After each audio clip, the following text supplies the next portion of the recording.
Assalamualaikum warahmatullahi wabarakatuh. Waalaikumsalam warahmatullahi Alhamdulillahirabbil alamin, Bapak Ibu guru hebat komunitas belajar Panjalu 6. Allahumma sholli ala Sayyidina Muhammad. Pada kesempatan siang hari ini kita bisa memulai kegiatan aktivitas yang notabene merupakan rutinitas kita yang biasanya tetap maya. Kita coba mengembangkan kepada tatap maya yang biasa tetap langsung ya. Saya ucapkan selamat datang juga kepada Ibu Kepala Sekolah SD Negeri 6 Panjalu, Ibu Komariah, yang alhamdulillah pada hari ini bisa bergabung dalam keadaan sehat. Lalu lupa juga kepada Bapak Adang Supiyadi selaku ketua dari Kombel Kompanam ya. Dan alhamdulillah juga di sini ada bergabung Bapak Sunarso ya, yang notabene di luar komunitas belajar atau guru SD 6 Panjalu tapi bisa bergabung. Selamat datang Pak Sunarso. Mudah-mudahan aktivitas siang hari ini menjadi silaturahmi yang bermanfaat dan menambah relasi. Bapak Ibu yang saya hormati, tindakan yang baik akan melahirkan kebiasaan yang baik, dan kebiasaan yang baik akan melahirkan karakter yang baik. Imam Al-Ghazali mengatakan hal tersebut. Maka dari itu kegiatan pada siang hari ini, saya Syahidul Arifin insya Allah akan memandu dan membantu Bapak Ibu dalam aktivitas kegiatan kita pada siang hari ini yang temanya ialah diseminasi budaya positif di lingkungan sekolah kita. Dan narasumber yang luar biasa hari ini yaitu Bapak Nurdin Edi Prianto. Beliau sebagai calon guru penggerak dari angkatan 11 yang akan berbagi bersama kita. Tentunya kita akan saling menguatkan dan saling memberikan manfaat. Nah, untuk itu mari kita awali dengan pembacaan doa supaya menambah keberkahan kita hari ini. Bi barakati ilmul kitab, syamilillahumul al-fatihah. Alhamdulillah.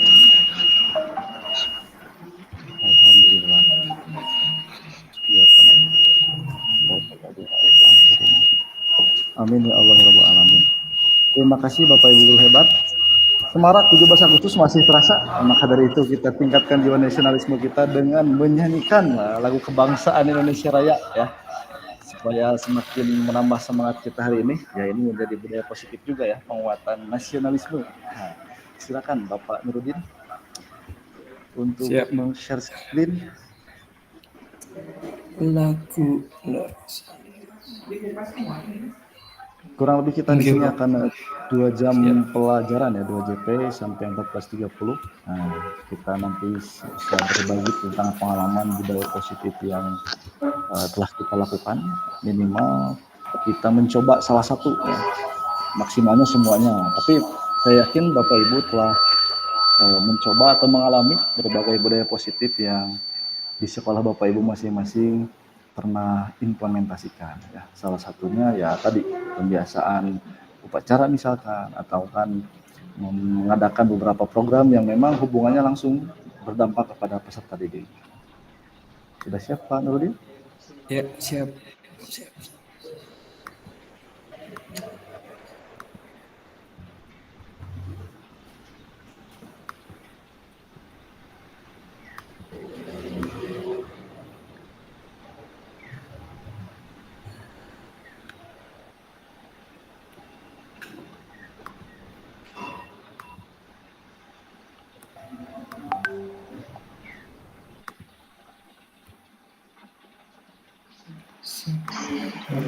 Airku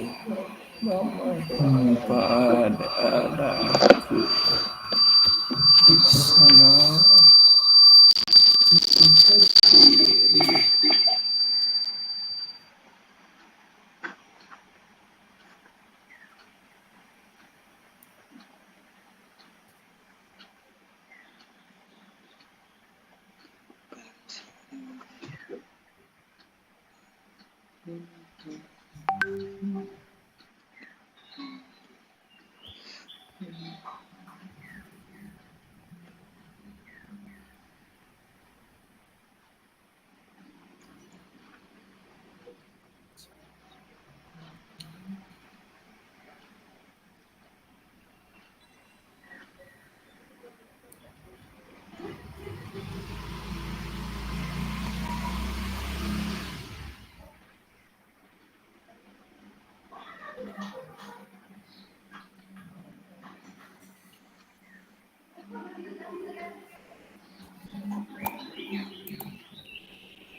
Terima kasih. Mohon maaf ada non teknis nih.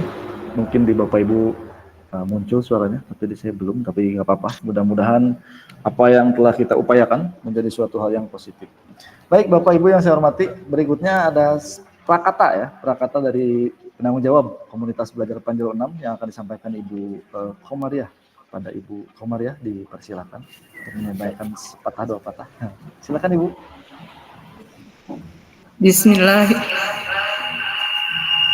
Bismillahirrahmanirrahim. Assalamualaikum warahmatullahi wabarakatuh. Waalaikumsalam warahmatullahi wabarakatuh. Bismillah, alhamdulillah, wassalatu wassalamu ala rasulillah, la hawla wa la quwata illa billah. Raditu billahi robba wa bil islami dina wa bi muhammadin nabiyya wa rasul. Pertama-tama marilah kita panjatkan puji syukur kehadirat Allah Subhanahu wa taala, di mana pada hari ini, di siang hari ini, kita dapat melaksanakan rutinitas kita yang telah dilaksanakan mungkin ketiga kali ya ini.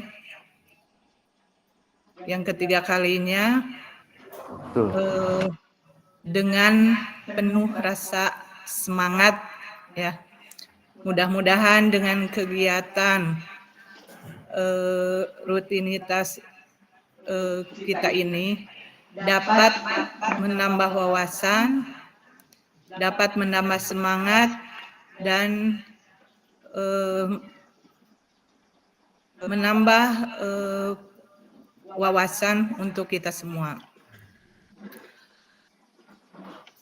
Pada pertemuan ini, di sini mungkin akan Mas Nurdin sebagai CGP akan mempresentasikan tentang diseminasi budaya positif untuk aksi nyata modul 14. Tujuan membahas materi ini untuk mengembangkan diseminasi budaya positif di sekolah, baik untuk semua guru dan dapat diterapkan juga oleh siswa. Budaya positif itu seperti yang kita ketahui adalah ada 7S ya. Yang 3S-nya senyum, salam, sapa. 2S-nya sopan, santun. Yang 2S-nya lagi sabar dan syukur. Semoga dengan adanya lagi pembelajaran mengenai atau kita mempelajari materi ini, kita dapat mewujudkan visi yang telah dirumuskan oleh kita.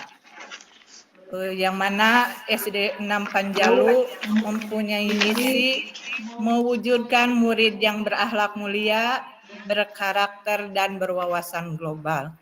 Mungkin dengan ditambahnya penerapan 7S itu, jadi SD 6 Panjalu benar-benar sekolah yang menerapkan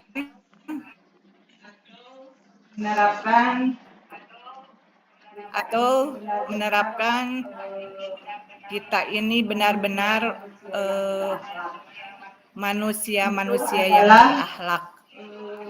Itu adalah nomor 1 dalam tujuan hidup kita ya. Berakhlak, selalu kita berakhlak positif.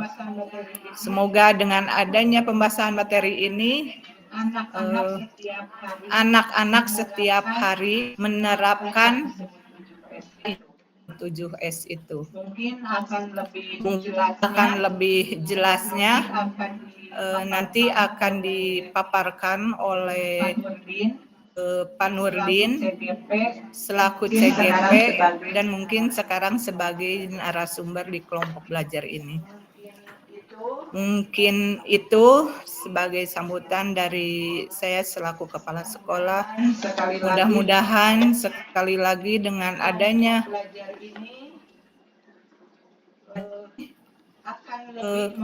akan lebih memajukan SD Empanjalu. Mungkin itu yang dapat saya sampaikan. Terima kasih atas segala perhatiannya. Mohon maaf atas segala kekurangannya. Billahi taufiq wal hidayah. Wassalamualaikum warahmatullahi wabarakatuh. Waalaikumsalam warahmatullahi wabarakatuh. Terima kasih Ibu Komaria selaku penanggung jawab komunitas belajar Panjalu 6. Bapak Ibu guru hebat, budaya positif bukan sekedar kata-kata, tapi fondasi yang membentuk karakter dan sikap kita sehari-hari. Nah, disinilah kita menciptakan ruang untuk saling menghargai, mendukung, dan tumbuh bersama sebagai komunitas. Maka dari itu, kita pupuk semangat kita dan hadirkan pemikiran kita secara penuh pada ruang kolaborasi ini, yaitu ruang diseminasi yang akan disampaikan oleh Bapak Nurudin Edi Prianto tentang bagaimana budaya positif diterapkan di sekolah. Silakan pada Bapak Edi Prianto, dipersilakan. Itu terima kasih atas waktunya yang disampaikan. Mohon izin Bapak Ibu untuk share screen terlebih dahulu.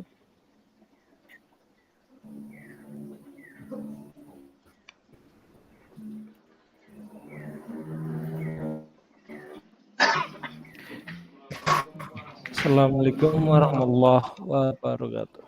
Waalaikumsalam warahmatullahi wabarakatuh. Ya, selamat siang dan saya ucapkan terima kasih kepada teman-teman guru dari SD 6 Panjalu yang sudah berbagi dalam komunitas belajar ini.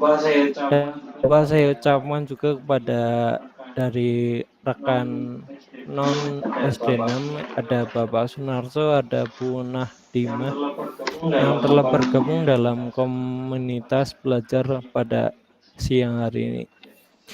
Ya, sebelum ini saya laku CGP angkatan 11 Kabupaten Ciamis, diseminasi positif dari modul 1.4. Sebelum saya mulai, saya sampaikan bahwa kegiatan pada siang hari ini adalah kegiatan perdana atau webinar pertama dari komunitas belajar Kompa 6, dan semoga kedepannya webinar atau kegiatan ini dapat diselenggarakan secara rutin, baik itu secara daring ataupun secara tatap muka langsung. Perkenalkan, saya Nurudin Edi Prianto, CGP angkatan 11 dari SD 6 Panjalu, Kabupaten Ciamis, Provinsi Jawa Barat. Pada acara hari ini saya mengisi pada acara diseminasi, kemudian saya selaku CGP dengan pengajar praktik yang pertama, pengajar praktik yaitu Bapak Yadi Suryadi dan juga Ibu Fasilitator Ibu Yiyat Budiyati. Sebelum kita mulai, ya saya mau ada Bapak Ibu mengenai pertanyaan pemantik. Pertanyaan ini sudah saya siapkan pada Padlet. Nanti saya kopikan pada chat Meet. Silakan untuk berpartisipasi dalam memberikan pendapatnya.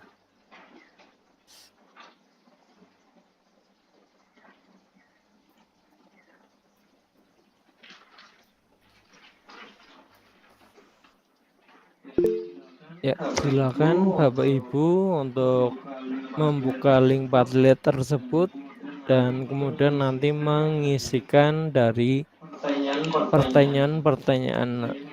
Saya membuat 3 pertanyaan.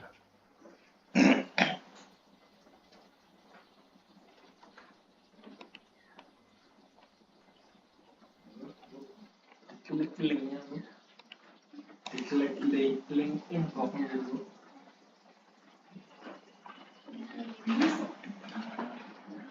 Silakan diisi aja. Yang di kotak langsung ini.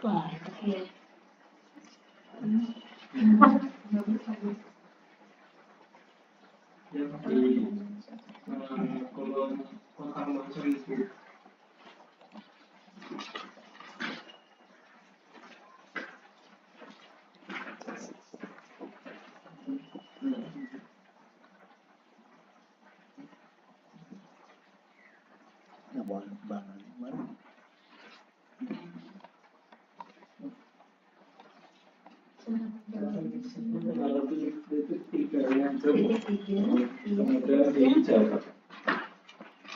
buka postingan.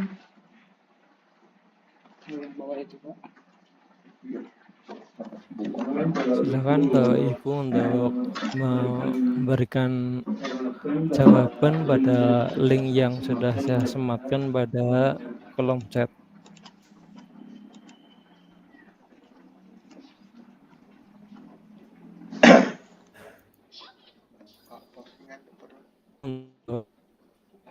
Ya, ada 3 pertanyaan. Titik 3 mohon buka postingan. Ya, klik postingan, kemudian silakan diisikan jawabannya.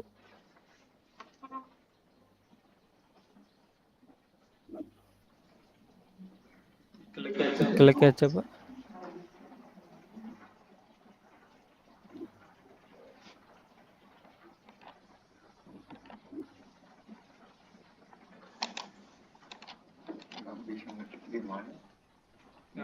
Nggak bisa ngetik. Jawabnya di mana, Mas?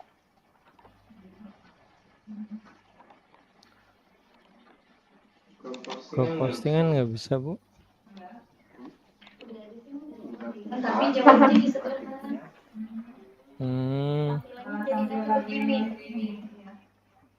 Oh, siap.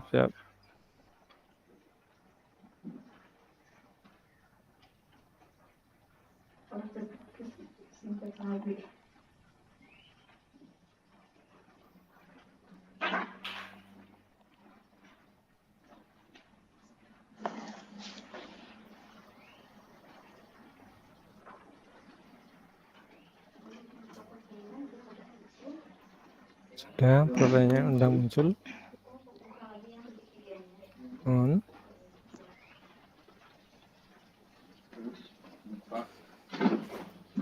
Sudah saya izinkan penulis semuanya.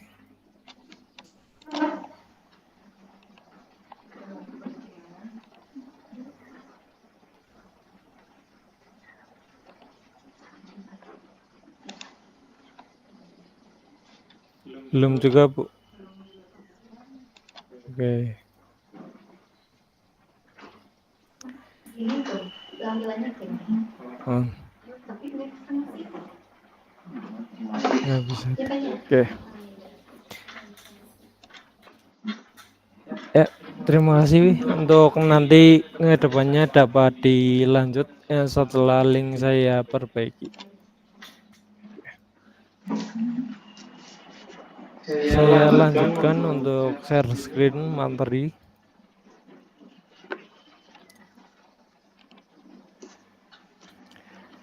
Baik Bapak Ibu, terima kasih atas partisipasinya dalam mengisi link Padlet.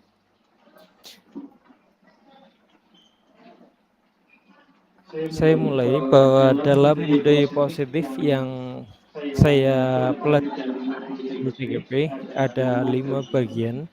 Yang pertama mengenai disiplin positif, yang kedua mengenai motivasi perilaku manusia, yang ketiga mengenai posisi kontrol restitusi, yang keempat mengenai keyakinan sekolah atau kelas, dan yang kelima mengenai segitiga restitusi.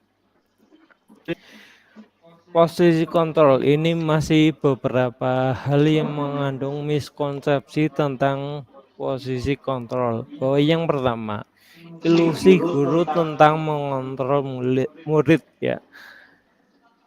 Guru tidak dapat memaksa murid untuk melakukan sesuatu jika murid tersebut tidak memilih untuk melakukannya. Meskipun terlihat beberapa seperti guru mengontrol perilaku murid, sebenarnya kontrol itu terjadi karena murid mengizinkan. Kemudian miskonsepsi yang kedua adalah ilusi bahwa semua penguatan positif efektif dan bermanfaat. Penguatan positif adalah atau bujukan adalah bentuk kontrol yang mencakup upaya untuk mempengaruhi murid agar melakukan suatu perilaku tertentu, yang pada akhirnya murid tersebut akan menyadari kontrol dari tersebut dan akan bisa mencakup penolakan atau ketergantungan pada pendapat guru. Kemudian miskonsepsi yang ketiga bahwa menyatakan bahwa ilusi bahwa kritik dan membuat orang bersalah dapat menguatkan karakter. Kritik dan rasa bersalah digunakan untuk mengontrol murid menuju identitas gagal diri mereka dan mengembangkan dialog diri negatif. Terkadang guru mungkin tidak menyadari bahwa mereka sedang melakukan perilaku ini karena pesan negatif seringkali disampaikan. Dan yang keempat, ilusi kontrolnya adalah ilusi bahwa orang dewasa memiliki hak untuk memaksa. Ini dapat dicontohkan bahwa semua orang dewasa percaya mereka punya tanggung jawab untuk mendorong murid melakukan tindakan. Namun mereka menyadari bahwa perilaku memaksa ini justru akan membuat dampak jangka panjang dan bisa menyebabkan hubungan sampai permusuhan. Kemudian dari paradigma stimulus respon kepada pendekatan teori kontrol yang disampaikan oleh Stephen R. Covey ya tahun 1991. Yang pertama, realitas atau kebutuhan kita sama. Padahal semua orang punya kebutuhan yang berbeda-beda. Kemudian semua orang melihat hal yang sama. Padahal setiap orang memiliki gambaran yang berbeda. Kita mencoba mengubah agar orang berpandangan sama dengan kita. Tetapi teori kontrolnya kita berusaha memahami pandangan orang lain tentang dunia. Yang membuat perilaku buruk dapat dilihat sebagai suatu kesalahan, bahwa teori kontrolnya semua perilaku memiliki tujuan. Yang kelima, orang lain bisa mengontrol saya, padahal hanya Anda dapat mengontrol diri Anda sendiri. Saya bisa mengontrol orang lain. Ini tidak benar bahwa Anda tidak bisa mengontrol orang lain. Pemaksaan pada saat bujukan gagal, tetapi yang benar adalah kolaborasi dan konsensus menciptakan pilihan baru. Dan yang terakhir, modal berpikir menang atau kalah. Padahal harusnya yang benar adalah berpikirlah untuk selalu menang, menang, dan menang. Kemudian dari makna disiplin yang disampaikan oleh Ki Hajar Dewantara dalam pemikirannya yang menyebutkan bahwa disitulah ada disiplin yang kuat. Disiplin itu self-disiplin, yang artinya kita sendiri yang dapat mewajibkan sekeras-kerasnya dan juga tidak cakap melakukan self-disiplin, wajiblah maka penguasa lain mendisiplinkan diri kita. Dan peraturan ini sudah ada dan harus ada di dalam suasana yang merdeka. Sehingga dapat saya simpulkan dari pendapat Ki Hajar Dewantara dan dari berbagai miskonsepsi bahwa kata disiplin yang dimaksud ini adalah disiplin diri. Disiplin yang memiliki motivasi internal. Motivasi ini dapat kita disiplinkan yang berasal dari luar dan juga berasal dari diri kita sendiri. Sedangkan menurut Ki Hajar Dewantara, definisi dari kata merdeka itu berasal dari kata mardika, iku jarwanya, nora mung lepasing pangreh, nging uga kuat kuasa mandiri priyangga. Artinya tidak hanya terlepas dari perintah, tetapi juga cakap dalam memerintah diri sendiri. Kemudian saya lanjutkan mengenai budaya positif yang kedua, yaitu mengenai kebutuhan manusia. Sebagaimana yang kita ketahui bahwa manusia dari lahir sudah memiliki berbagai kebutuhan. Kebutuhan itu yang dapat kita dapatkan secara langsung ataupun dapat kita peroleh dengan berbagai cara. Kebutuhan dasar manusia pengertiannya adalah sesuatu yang kita lakukan, mendapatkannya juga dapat yang kita inginkan. Sehingga dapat disimpulkan bahwa tujuan dari kebutuhan dasar adalah usaha yang terbaik dalam rangka memperoleh kebutuhan dasar dengan cara yang baik. Kebutuhan dasar manusia dapat digambarkan menjadi 5 kebutuhan. Yang pertama, kebutuhan bertahan hidup. Kebutuhan ini sudah didapat dari lahir dari usia bayi hingga sampai dewasa, yaitu kebutuhan akan makanan, pakaian, tempat tinggal, keamanan, dan kesehatan.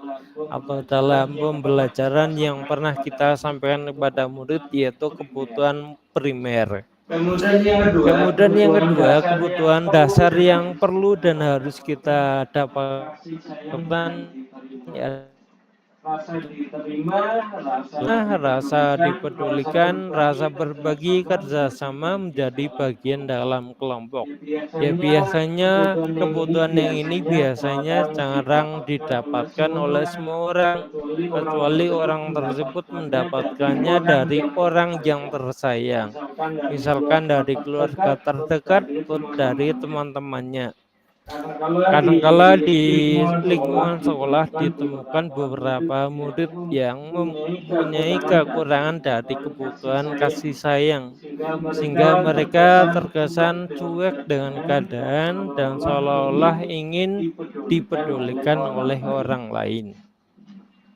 Kemudian kebutuhan yang ketiga adalah penguasaan. Kebutuhan ini biasanya ada dalam diri orang dewasa.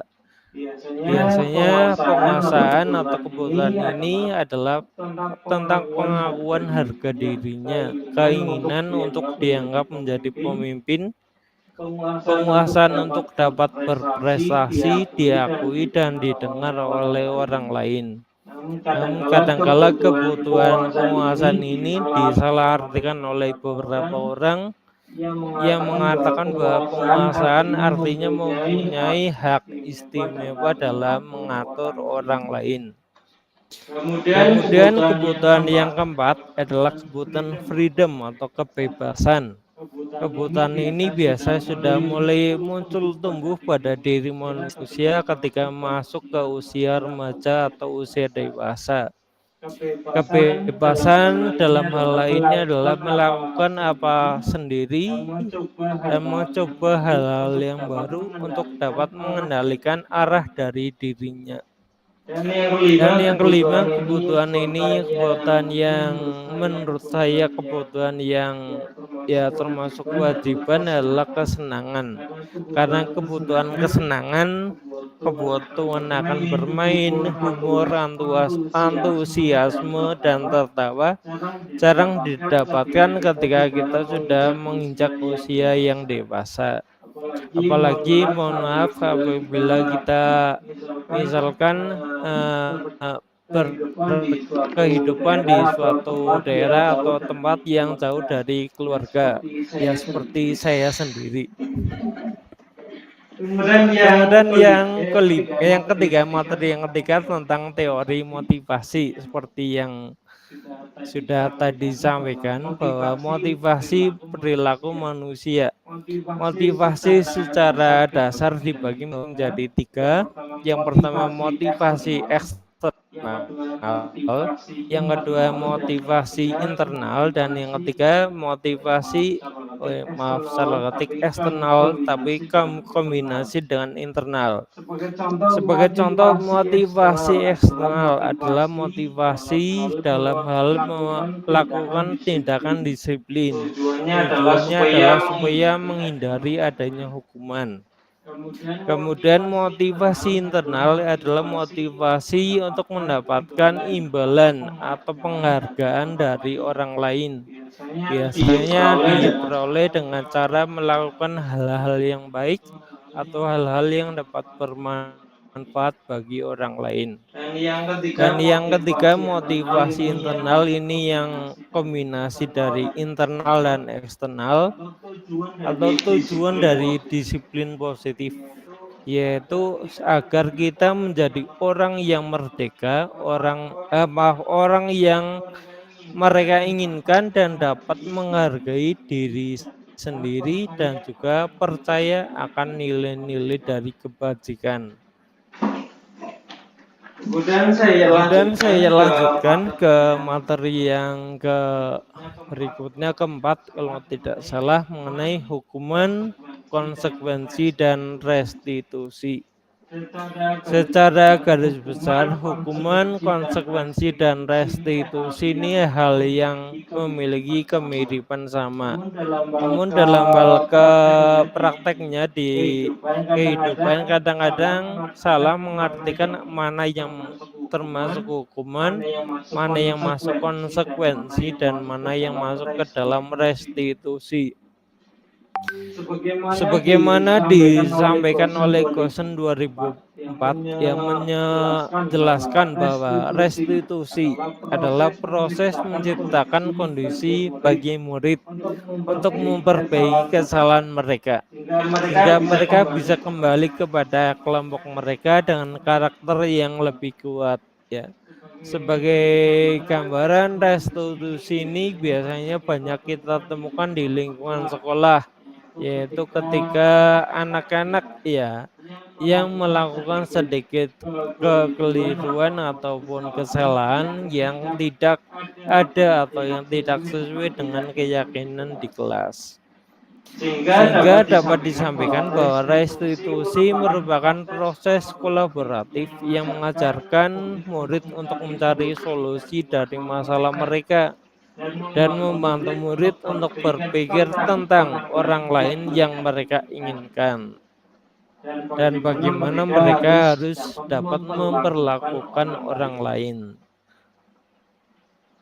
Kemudian sehingga dapat saya sampaikan bahwa perbedaan dari hukuman, konsekuensi, dan restitusi.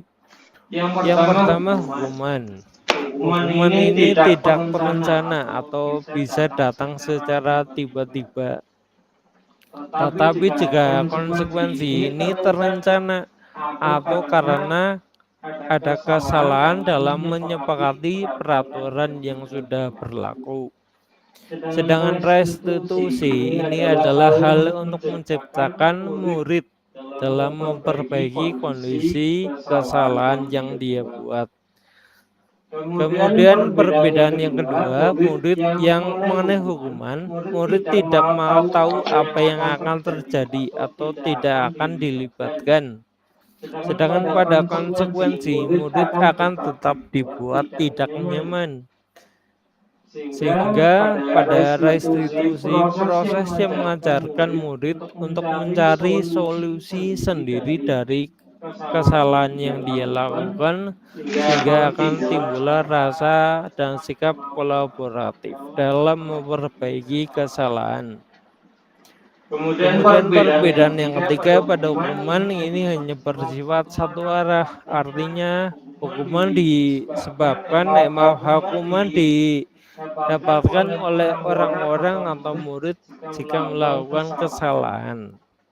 Bisa berupa hukuman fisik atau hukuman psikis. Namun pada zaman sekarang ini seorang guru dilarang atau tidak boleh memberikan hukuman, apalagi sampai hukuman secara fisik. Kemudian yang tentang konsekuensi, ya, ini sebagai contoh adalah sikap guru selalu memonitor murid.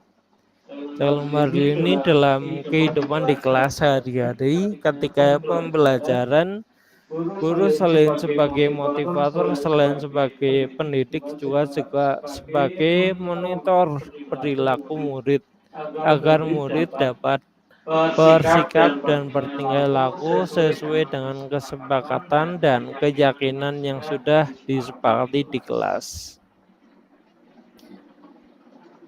Sehingga dapat disampaikan secara garis besar tidak saya bacakan semua karena tulisannya terlalu kecil, bahwa hukuman, konsekuensi, dan restitusi ini adalah suatu identitas yang melekat pada manusia.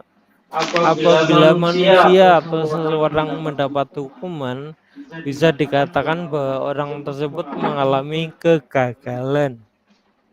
Sedangkan pada identitas, pada konsekuensi, apabila orang sudah mempunyai konsekuensi, mempunyai keyakinan mana yang benar, mana yang salah, artinya orang tersebut sudah dikategorikan sebagai orang yang netral, tahu mana yang baik, mana yang kurang baik.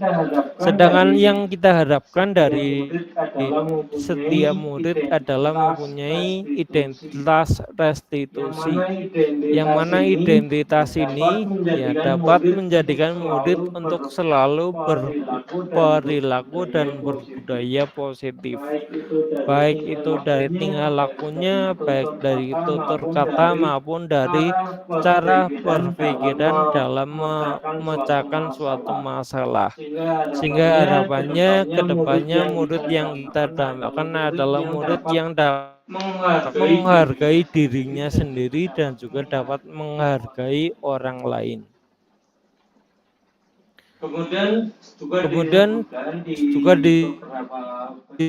disebutkan di beberapa bagian yang lain, tidak saya bacakan semua, dapat disimpulkan bahwa hukuman ini selain tadi disebutkan sebagai suatu kegagalan dalam seseorang, juga dapat dikatakan bahwa dapat menyakitkan dan juga dapat menyalahkan dan juga dapat merendahkan. Sedangkan konsekuensi ini dapat membantu guru untuk peraturan, melakukan peringatan, dan menerapkan konsekuensi yang sudah disebut atau sudah disepakati sebelumnya. Sedangkan yang ketiga yang kita harapkan adalah restitusi, di mana guru hanya menyebutkan keyakinan kelas sehingga secara tidak langsung anak akan langsung berpikir bahwa hal yang sudah dilakukan apakah sudah benar atau salah dan dapat memperbaikinya agar tidak terjadi di kemudian hari. Terima kasih. Saya lanjutkan ke materi yang berikutnya, yaitu mengenai posisi kontrol, ya. Bahwa dalam kehidupan ya kita selaku guru atau selaku pendidik memiliki posisi kontrol dalam hal untuk menerapkan restitusi kepada sekolah dan juga utamanya kepada kelas masing-masing. Ada 5 posisi kontrol yang dapat disampaikan oleh guru. Yang pertama sebagai penghukum, kedua rasa bersalah, pembuat rasa bersalah, yang ketiga sebagai teman, yang keempat sebagai pemantau, dan kelima sebagai manajer. Saya bacakan secara garis besar. Sebagai contoh, apabila guru sebagai penghukum, ya biasanya guru sebagai penghukum akan memberikan hukuman secara fisik ataupun verbal, yang akibatnya dapat membuat murid lebih merasakan dari pelanggaran yang sudah dilakukan. Tetapi dampak moralnya pada murid tersebut adalah murid akan mengalami penurunan dalam motivasi belajar, penurunan kepercayaan diri, dan merasa tidak nyaman di lingkungan sekolah. Sehingga tindakan penghukuman yang pernah dilakukan atau yang sudah ada zaman dulu ini akan menyebabkan kerugian, yaitu merusak hubungan antara guru dan juga siswa. Kemudian yang kedua, posisi yang kedua adalah guru sebagai pembuat rasa bersalah.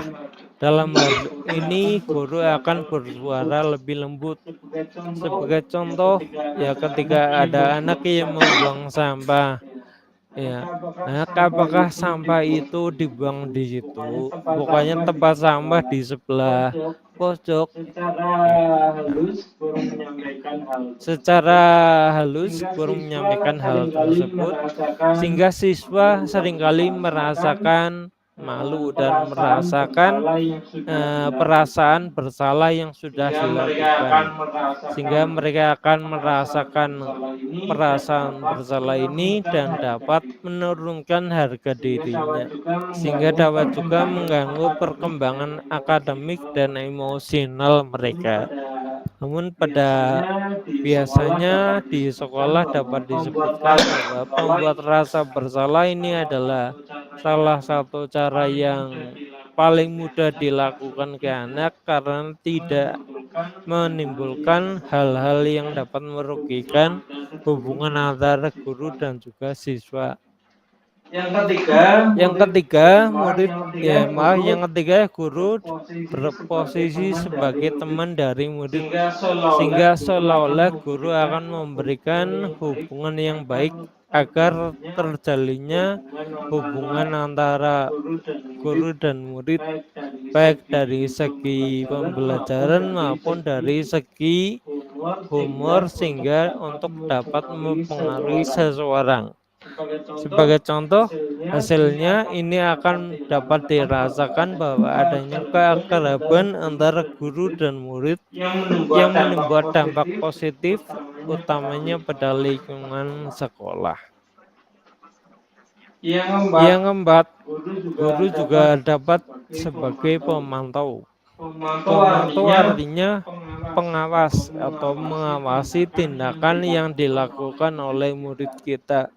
Sehingga dari posisi pemantau ini, guru seolah sebagai pengawas atau sebagai pengontrol dari siswa agar tidak sampai terjadinya sanksi yang dapat memisahkan hubungan antara kita dan murid. Sebagai hasil dari pemantauan ini, murid akan memahami konsekuensi yang dijalankan apabila murid tersebut melanggar salah satu peraturan sekolah ataupun kesepakatan dari kelas. Sehingga guru pada posisi ini tidak akan menunjukkan emosi yang berlebihan atau menjadi marah dan membuat merasa bersalah. Jadi guru sebagai pemantau ini adalah hal yang mungkin dapat dilakukan atau sebagai observer ketika pembelajaran di dalam kelas. Dan yang kelima yang diharapkan dapat kita posisikan kita sebagai seorang guru adalah sebagai manajer, ya. Kalau ibarat kata dalam satu perusahaan, posisi ini adalah posisi yang paling didambakan karena sebagai posisi paling nyaman dan juga mendapatkan banyak keuntungan. Seorang guru apabila sebagai manajer, ya, guru tersebut akan dapat mempertanggungjawabkan perilaku dari siswa, sehingga siswa akan dapat menemukan solusi dari permasalahan diri siswa tersebut. Kemudian hasil yang didapatkan dari posisi manajer ini akan menekankan kepada pengajaran tanggung jawab, mengatasi masalah dan pengembangan keterampilan siswa dalam berperilaku sesuai dengan diri mereka sendiri, sehingga dampak lainnya adalah akan menciptakan suasana yang kolaboratif, suasana yang lingkungan yang nyaman, sehingga siswa akan belajar dari kesalahan mereka sendiri. Itu mengenai materi posisi kontrol, sehingga dapat disampaikan dalam tabel walaupun tidak terlalu jelas kalimatnya, bahwa identitas gagal dan identitas sukses tadi yang disampaikan di awal ini sebagai perilaku kontrol kita, sehingga apabila kita sebagai penghukum dan membuat bersalah, ini justru akan menyebabkan suatu bentuk kegagalan. Tetapi yang didambakan atau yang diharapkan dari guru sebagai posisi kontrol adalah sebagai seorang manajer, sehingga secara tidak langsung akan menguatkan atau mempertajam dari karakter baik yang ada dalam diri siswa dengan mengucapkan beberapa pertanyaan, misalkan apa yang kita yakini, maka kamu meyakini hal tersebut. Kalau kamu meyakininya, kamu memperbaikinya. Kalau kamu memperbaikinya, jadi kamu akan menggambarkan apa tentang dirimu. Ya, hal ini secara tidak langsung akan menguatkan karakter dari anak kita untuk selalu bersikap dan berperilaku hal yang positif. Dan sebagainya yang ini pun sama seperti yang disampaikan tadi, bahwa kita diharapkan sebagai seorang pendidik memiliki posisi kontrol sebagai seorang manajer. Kemudian saya lanjutkan ke materi yang berikutnya, yaitu mengenai keyakinan kelas. Ya. Mungkin dari Bapak Ibu semuanya sudah pernah melakukan atau sudah pernah membuat keyakinan kelas di kelas masing-masing. Ya, tentunya keyakinan kelas ini berbeda dengan peraturan. Ya, secara mudahnya saja, kalau peraturan itu biasanya dibuat oleh seorang guru kepada murid, sedangkan keyakinan kelas ini adalah hal-hal yang sudah disepakati bersama antara guru dan murid. Oke, yang pertama, kenapa kita harus melakukan keyakinan? Ya, keyakinan yang pertama karena kita memiliki peraturan. Sebagai contoh, mengapa kita memiliki peraturan tentang menggunakan helm pada saat mengendarai roda 2 motor? Pertanyaan yang kedua, mengapa kita memiliki peraturan tentang penggunaan masker dan mencuci tangan tiap saat? Hal ini secara tidak langsung akan mendukung motivasi intrinsik dalam diri setiap manusia ataupun pada murid, sehingga akan mengembalikan nilai-nilai keyakinan yang sudah ada dan akan menggerakkan untuk mengikuti peraturan-peraturan yang sudah berlaku.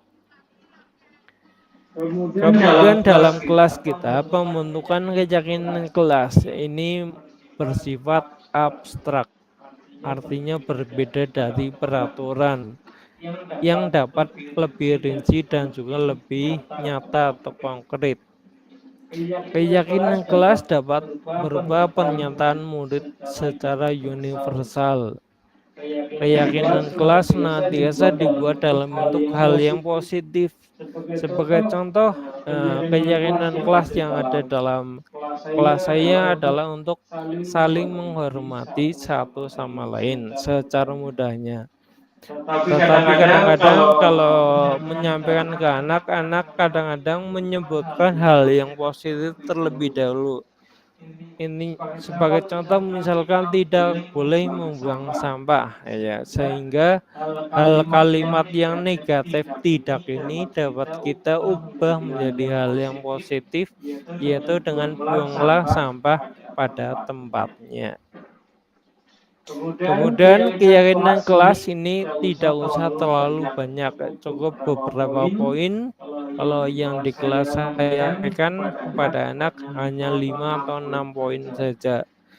Yang penting keyakinan kelas ini dapat diterapkan di lingkungan tersebut, sehingga secara tidak langsung warga kelas akan berkontribusi dalam membuat keyakinan kelas, dan keyakinan ini dapat ditinjau kembali baik buruknya dari waktu ke waktu. Kemudian materi yang terakhir, ya, ini sudah lumayan hampir 1 jam.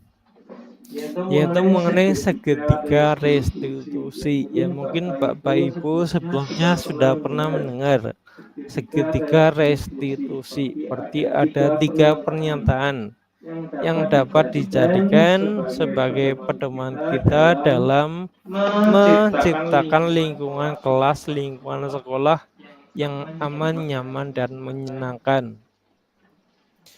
Segitiga restitusi pengertiannya adalah proses atau dialog yang dijalankan guru agar menghasilkan murid yang memiliki jiwa yang mandiri dan memiliki tanggung jawab. Sebagai contoh beberapa pertanyaan yang dapat disampaikan kepada murid. Misalkan, kamu tentu punya teman, punya alasan, kamu tentu punya alasan mengapa melakukan itu.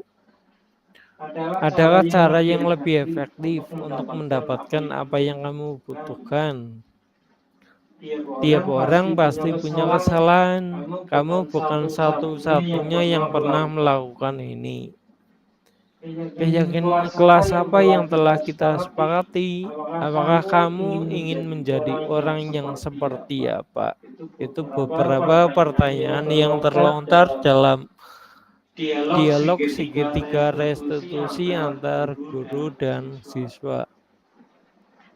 Sehingga pertanyaan restitusi ini adalah proses yang digunakan seorang guru untuk menciptakan murid agar mereka dapat memperbaiki kesalahan mereka. Sehingga mereka dapat kembali dengan karakter yang lebih kuat. Kemudian restitusi akan membantu murid. Maaf, ada yang masuk. Oh iya. Membantu murid dalam mencapai tujuan sehingga disiplin positif dan dapat memulihkan dirinya sendiri setelah melakukan kesalahan. Secara mudahnya restitusi bukan hanya untuk menebus kesalahan, tapi juga untuk belajar dari kesalahan agar tidak terjadi di kemudian hari. Secara garis besar, langkah restitusi ada 3. Yang pertama, menstabilkan identitas. Ini biasa dilakukan dengan menyampaikan bahwa kesalahan yang dilakukan itu tidak apa-apa. Tidak ada manusia yang sempurna. Saya juga pernah melakukan kesalahan itu. Apakah Bapak Ibu tertarik mencari siapa yang salah? Apakah kamu sedang menjadi teman yang baik buat dirimu sendiri ya? Pertanyaan-pertanyaan yang terlontar dalam tahapan menstabilkan identitas ini pertanyaan yang secara mudahnya adalah untuk tidak menghakimi atau tidak membuat anak menjadi hedon atau menjadi rasa salah. Kemudian tahap yang kedua adalah validasi. Sebagai contoh, kamu bisa melakukan yang lebih buruk dari ini. Kamu pasti punya alasan melakukan hal itu.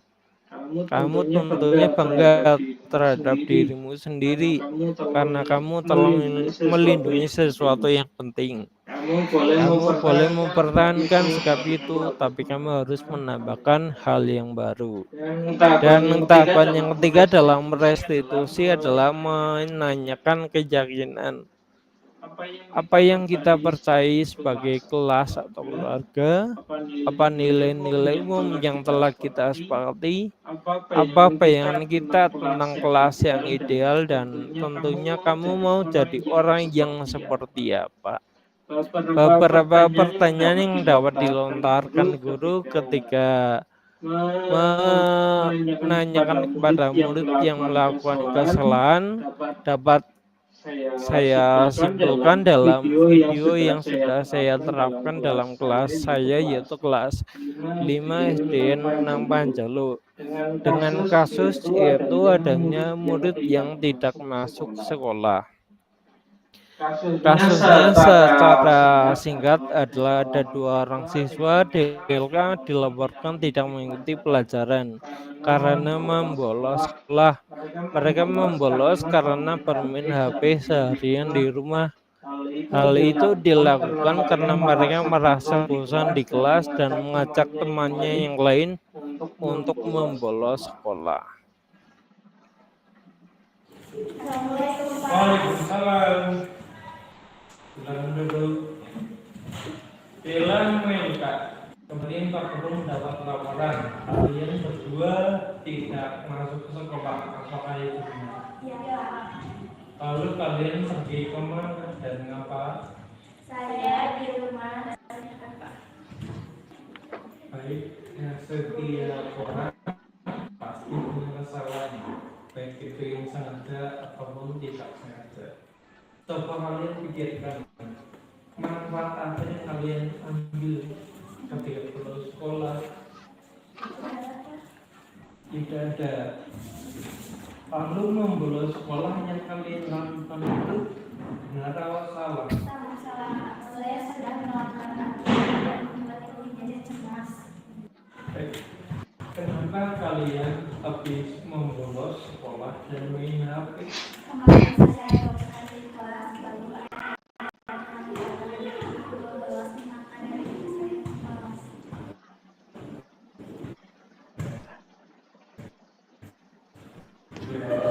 Jadi sekarang kalian sudah sadar atau belum?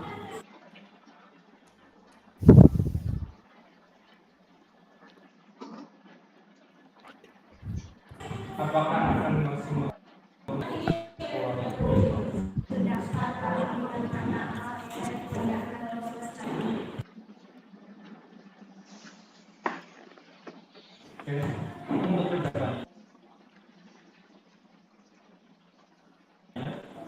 apabila Pak Guru sedang rapat atau tidak di kelas, apa yang akan kamu lakukan? Terus apa yang akan kamu lakukan untuk mengungkapkan kesalahan ini? Saya akan meminta tugas menemani Pak. Baiklah, semoga kalian mendapatkan pelajaran bermakna dari kesalahan kalian yang sudah dilakukan. Waalaikumsalam. Terima kasih atas kesediaannya menonton video singkat yang kemarin sudah kami lakukan kepada anak dan juga sebagai tugas pelengkap dalam tugas demonstrasi tentang budaya positif. Sehingga dapat direfleksikan bahwa refleksi dari kegiatan restitusi yang dilakukan adalah membuat murid merasa bersalah. Kita juga akan belajar menanggapi dengan cara yang terbaik yang memungkinkan untuk membuat murid mengevaluasi secara internal dirinya sendiri tentang apa yang sudah mereka lakukan. Dan harapannya adalah murid tersebut dapat memperbaiki kesalahan dan dapat mendapatkan kembali harga dirinya. Dengan menerapkan pendekatan ini, diharapkan guru dapat memposisikan dirinya sebagai manajer ya, dengan mengajukan pertanyaan yang bermakna sehingga membuat murid menjadi lebih mandiri, percaya diri, dan juga punya sifat tanggung jawab.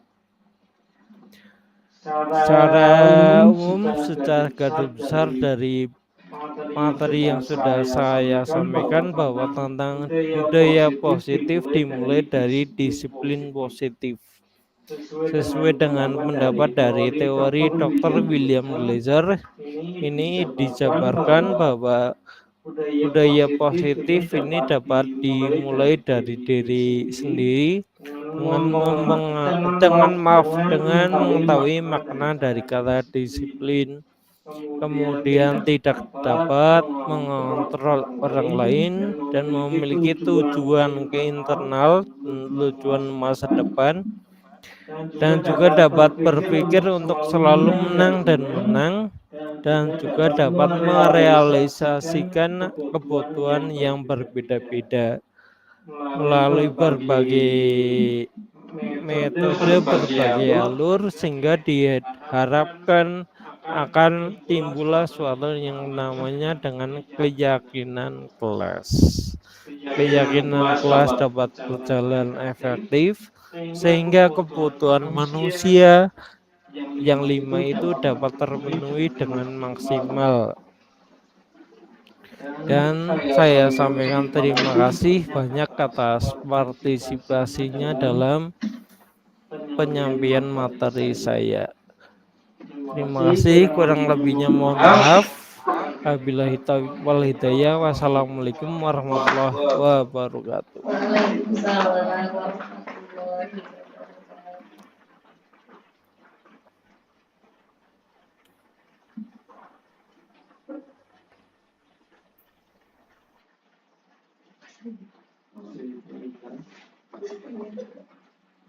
Lagi itu kegiatan di semua seperti terdiri kegiatan udah belum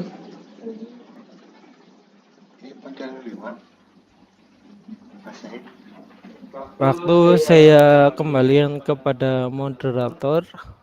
Silakan Mas Said.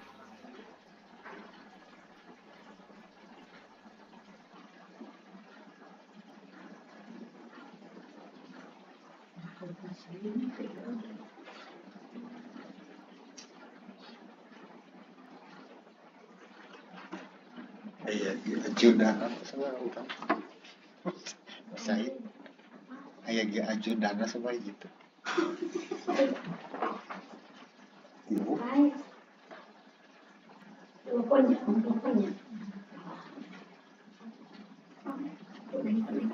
Ya, sambil menunggu Mas Said yang sedang ada kepentingan, saya sampaikan kembali mengenai kesimpulan dari yang saya sampaikan, bahwa budaya positif ini adalah hal yang diharapkan dapat kita terapkan dalam lingkungan sekolah dengan berbagai tindakan, dengan berbagai perilaku yang dapat kita contohkan di lingkungan sekolah. Misalkan contoh sebagai penerapan budaya positif seperti yang tadi disampaikan oleh Ibu Kepala, yaitu mengenai kebudayaan mengenai budaya 3S, budaya 5S ataupun budaya 7S. Misalkan contoh di waktu hari Senin ya.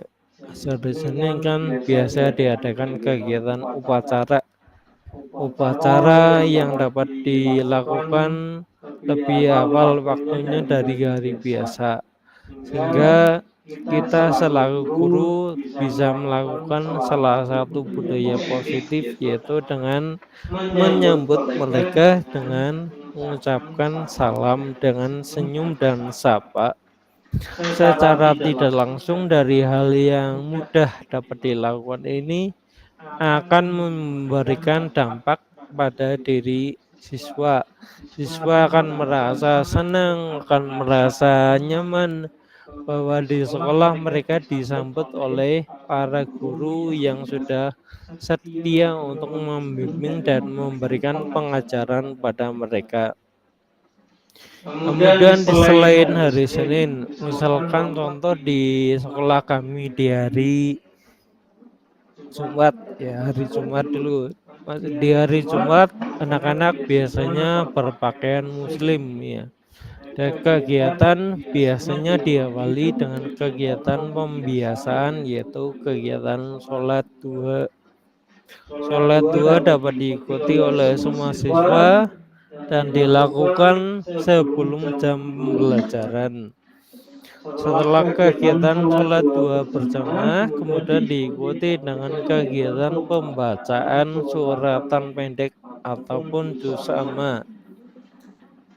Dan kegiatan ini dapat dilakukan secara rutin, yang secara tidak langsung kegiatan yang tadinya mungkin anak ada yang merasa terpaksa atau anak yang merasa kurang nyaman, sehingga secara tidak langsung anak akan menjadi dirinya yang mempunyai jiwa seorang yang lebih religius. Artinya contoh mudahnya saja, kegiatan sholat duha kan merupakan kegiatan sholat sunnah ya. Sehingga secara tidak langsung anak akan merasakan kalau sholat dua dilakukan, kenapa sholat wajib yang lain tidak dilakukan, apalagi sampai bolong-bolong, kadang sholatnya hanya subuh, duhur, ataupun yang lain. Kemudian contoh lagi pembiasaan atau yang sudah dilakukan di sekolah kami yang hari Sabtu, yaitu pembiasaan senam pagi. Pembiasaan ini biasa dilakukan setiap Sabtu pagi ya sebelum pembelajaran. Tujuannya tidak jauh adalah untuk menciptakan anak-anak yang mempunyai jiwa yang kuat, mempunyai jiwa yang sehat, dan juga mendapatkan kesehatan dari apa yang sudah digerakkan dari anggota tubuh. Namun pada prakteknya kadang-kadang ya kita temui ada beberapa siswa, beberapa anak yang melakukan gerakan senam ini dengan keterpaksaan. Yang penting gerak, yang penting ikut senam. Itu beberapa saya tanya ke anak, jawabannya kayak gitu. Padahal kalau mereka sendiri mengetahui bahwa senam ini adalah hal yang secara tidak langsung adalah hal yang sangat bermanfaat bagi tubuhnya dan juga nanti bagi jiwa raganya ketika sudah masuk ke usia yang lebih matang atau dewasa. Kemudian setelah pembiasaan hari Sabtu, kadang di sekolah kami mulai tahun pelajaran ini dilakukan kegiatan yaitu pembiasaan menyanyikan lagu nasional. Lagu-lagu nasional yang dinyanyikan adalah lagu-lagu yang sudah sering mereka dengarkan dan juga ditambahkan beberapa lagu yang mungkin bagi beberapa anak adalah hal yang baru pernah dengar. Jadi kadang-kadang ketika pembiasaan ini dilakukan, anak-anak hanya menirukan gerakan atau menirukan dari lirik lagu di belakang. Misalkan contoh ya di beberapa hari yang lalu di hari Kamis diputarkan lagu dari Sabang sampai Merauke ya. Mungkin bagi anak-anak kelas rendah, kelas 1, 2, 3, ataupun 4, 5, atau 6, kadang-kadang masih ada beberapa anak yang baru pernah mendengar lagu ini.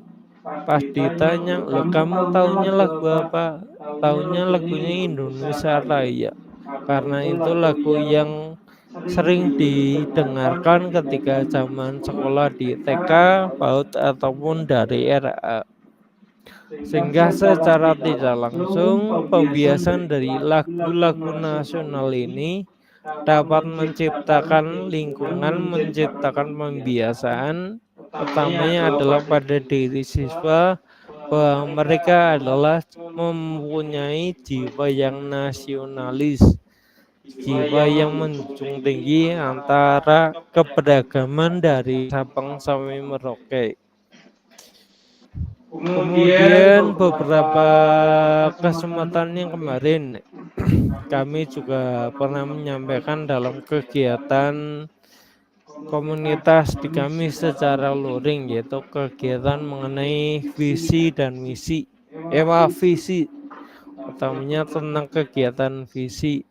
Di waktu itu kami selaku CGP mendapatkan tugas yaitu untuk membuat untuk mereview visi yang disampaikan, yaitu visi yang pertama dari visi kami CGP, kemudian disampaikan secara langsung kepada rekan-rekan guru dalam komunitas untuk dapat disampaikan dan dapat didiskusikan untuk diambil suatu keputusan.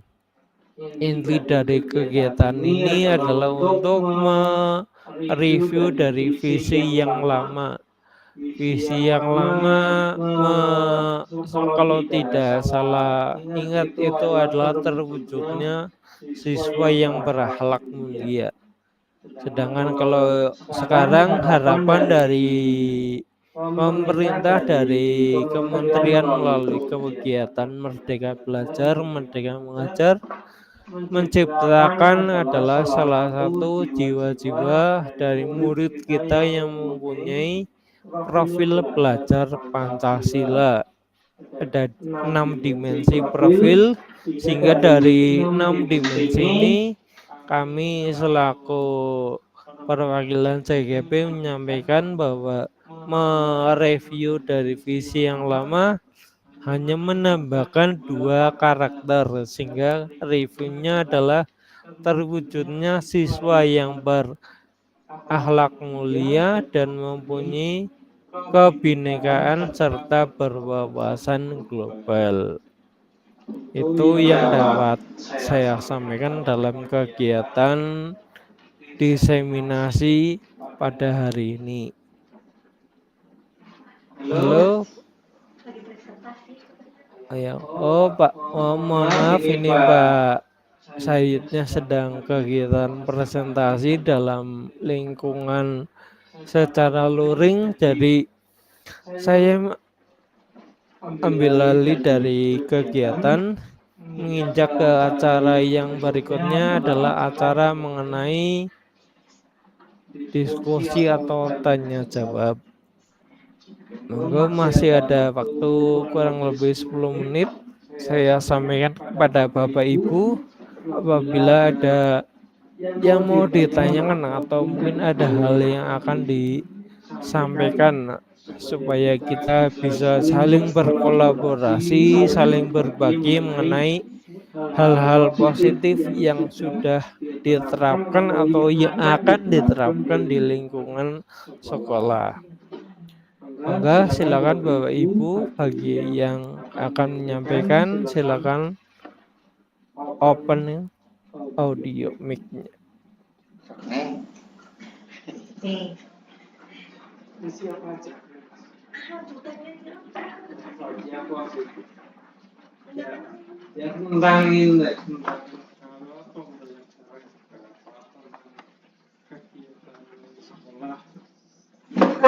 Mana penting banget gak dengerin, jadi ngebingung.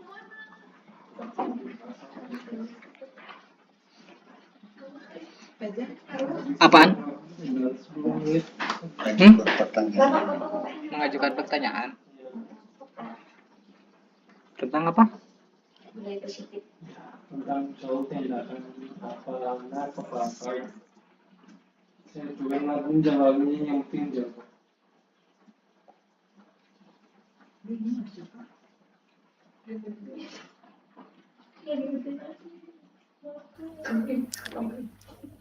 Monggo Bapak Ibu silakan, apa mungkin dari maaf, dari yang lain, dari selain anggota Kompa 6, dari Bu Nahdima, Ibu Maria, sama Bapak Sunarso, monggo.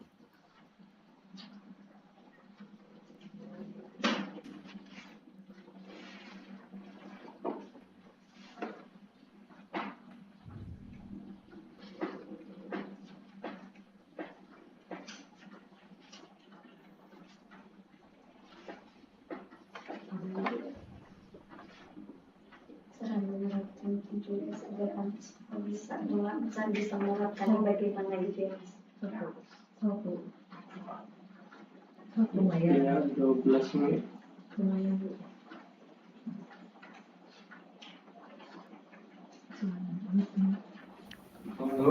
Silakan. Assalamualaikum warahmatullahi wabarakatuh. Maaf, saya mau bertanya. Ini kan udah diterapkan di sekolah ya yang 7S itu ya. Apakah semua anak sudah bisa menerapkannya? Apabila belum, bagaimana caranya agar semua anak bisa menerapkan 7S tersebut? Ya, terima kasih. Mungkin itu saja yang bisa saya tanyakan. Assalamualaikum warahmatullahi wabarakatuh.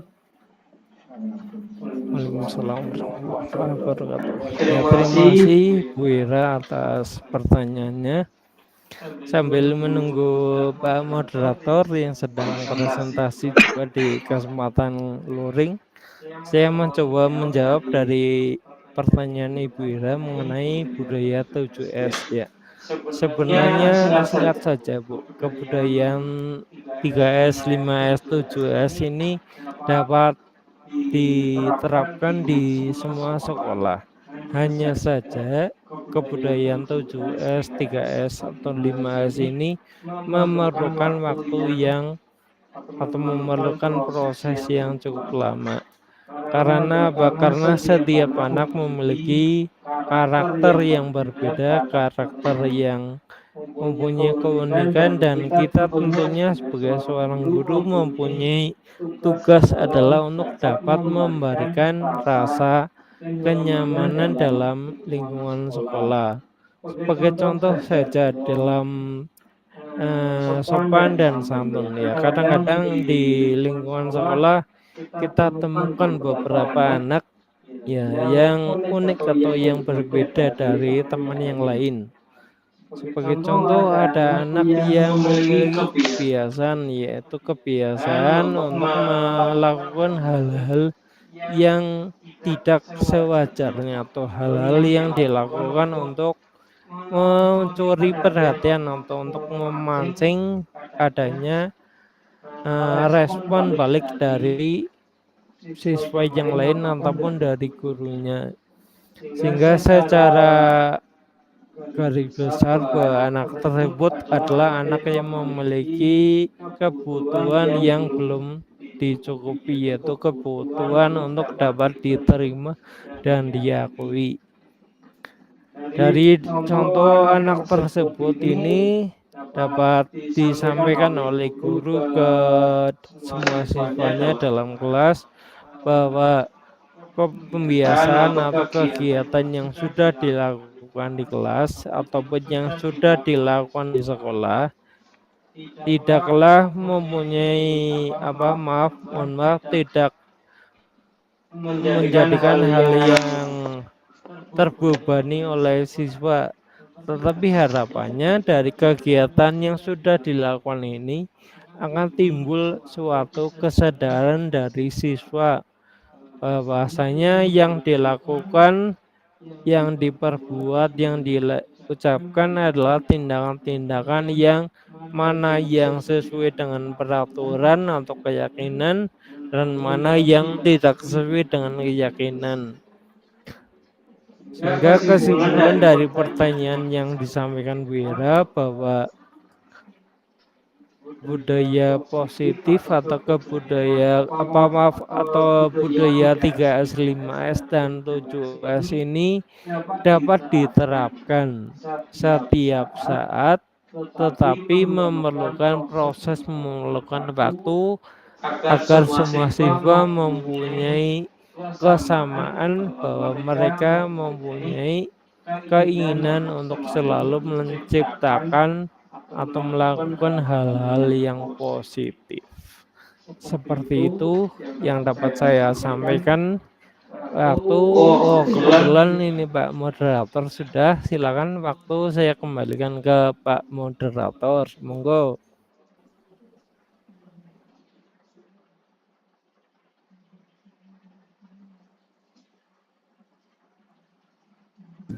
Baik, mohon maaf nih barusan sedang presentasi. Bapak Ibu yang saya hormati, alhamdulillah budaya positif yang kita sama-sama pahami ini tentunya harus terus diimprovisasi melalui kegiatan yang lain. Salah satunya implementasi yang nyata ialah minimal dari diri kita sendiri dengan mengamalkan budaya positif, salah satunya memiliki keyakinan yang positif dan memberikan keyakinan tersebut ditularkan kepada rekan lain dan dikuatkan terus kepada peserta didik kita. Berpihak kepada peserta didik menjadi kunci dan kolaborasi menjadi jembatan untuk menguatkan pemahaman kita. Terima kasih atas kesempatannya Bapak Ibu guru hebat, atas waktunya. Mudah-mudahan kita bisa berjumpa di seri berikutnya di Kompanam Komunitas Belajar Panjalu 6. Kalau untuk absen sudah tersedia di kolom chat. Ya, absen sudah di kolom chat. Silakan kepada Bapak Ibu terutama ada Ibu Sri di sini, Nadimah, lalu Ibu Maria, Bapak Sunarso yang alhamdulillah bisa bergabung bersama kami. Terima kasih Ibu Bapak, dan tidak lupa juga pada rekan-rekan guru SD Negeri 6 Panjalu, sehat selalu. Selamat beraktivitas lagi. Kita tutup dengan ucapan alhamdulillahirabbil alamin. Wassalamualaikum warahmatullahi wabarakatuh. Waalaikumsalam. Waalaikumsalam warahmatullahi wabarakatuh. Ya punten, sebelum diakhiri boleh foto bersama dulu, open cam. Oh.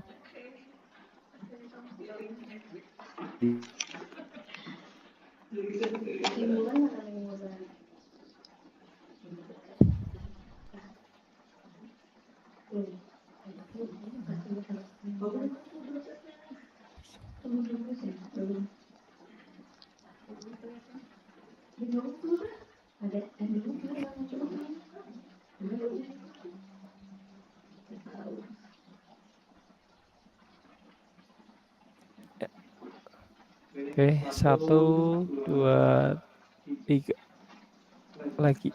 1, 2, 3.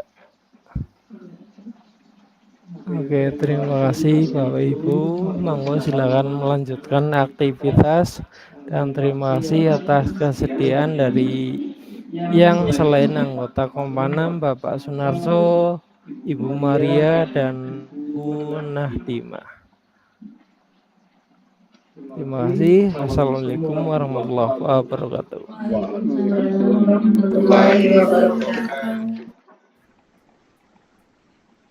Mas ini udah di stop, Mas.